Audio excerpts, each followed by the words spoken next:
जय हिंद। मी बहुजन विकास अभियानचा प्रमुख संजय कुमार। संपूर्ण मराठवाड्यामध्ये आज पावसाने दडी मारली आहे। अनेक शेतकरी वर्ग संकटात आहे।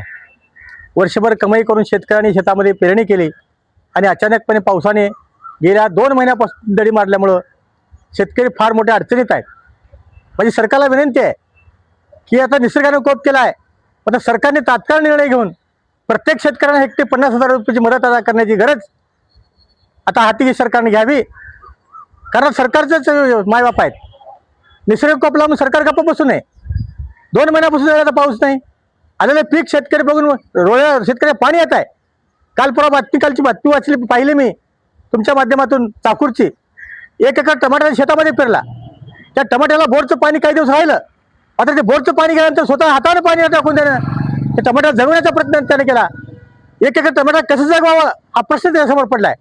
टँकरनं पाणी पुरवठा करता शेतकरी, ते किती दिवस पुरवठा करणार पाणी टँकरनं पाणी? निसर्गासमोर कुणा चालतं का? टँकर किती दिवस पुरवठा करणार?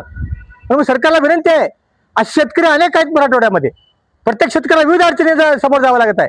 म्हणजे हेक्टरी 50,000 रुपयाची मदत पंचनामे न करता सरसकट शेतकऱ्यांना तात्काळ मदत देऊन सरकारने मायबापच्या भूमिकेमध्ये यावं ही बहुजन विकास अभियानची मागणी आहे। आम्ही सरकारकडे विनंती करत आहोत, कारण अनेक आंदोलनं करून देखील सरकार वाकत नाही। लातूर जिल्ह्यामध्ये पीक विमा नाही, गतवर्षीचा पीक विमा नाही, अतिवृष्टीग्रस्त 17,000 रुपये जाहीर करा हेक्टरी हे सुद्धा नाहीत।